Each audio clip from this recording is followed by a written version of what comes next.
North Korea says it has successfully tested a long-range intercontinental missile. It is the first time North Korea has claimed to have successfully tested an intercontinental ballistic missile ICBM, which could potentially have the range to reach the U.S. mainland. Earlier the U.S. said a missile landed in the Sea of Japan, but that it did not pose a threat to North America. North Korea has increased the frequency of its missile tests, raising tensions. An announcement on North Korea's state television said it had launched a Hwasong-14 missile, overseen by their leader Kim Jong-un. It said the projectile reached an altitude of 2,802 kilometers (1,731 miles) and flew 933 kilometers before hitting a target in the sea. Earlier the U.S. Pacific Command said it was an intermediate-range missile. While Pyongyang has appeared to have made progress, experts believe North Korea does not have the capability to accurately target a place with an intercontinental ballistic missile, or miniaturize a nuclear warhead that can fit onto such a missile.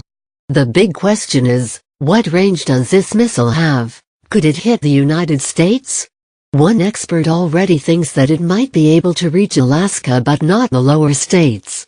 David Wright, a physicist with the Union of Concerned Scientists, said, if the reports are correct, that same missile could reach a maximum range of roughly 6,700 kilometers (4,160 miles) on a standard trajectory.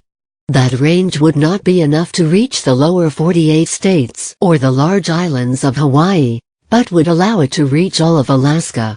It is not just a missile that North Korea would need but also the ability to protect a warhead as it re-enters the atmosphere, and it is not clear if North Korea can do that.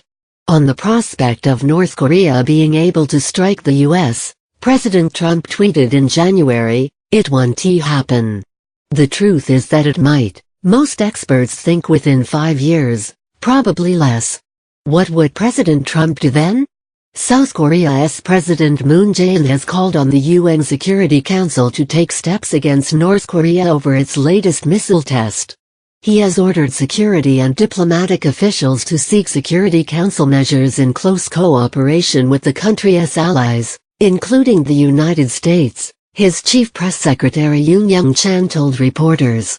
Earlier Japan's chief cabinet secretary Yoshihide Suga said, North Korea's repeated provocations like this are absolutely unacceptable. PM Shinzo Abe said Japan would unite strongly with the U.S. and South Korea to put pressure on Pyongyang. U.S. President Donald Trump also responded swiftly on Tuesday to the missile launch. On his Twitter account he made apparent reference to North Korean leader Kim Jong-un, saying, "Does this guy have anything better to do with his life?" Hard to believe that South Korea and Japan will put up with this much longer. Perhaps China will put a heavy move on North Korea and end this nonsense once and for all. He has repeatedly called on China, Pyongyang's closest economic ally, to pressure North Korea to end its nuclear and missile programs. China has not fully responded to the latest test.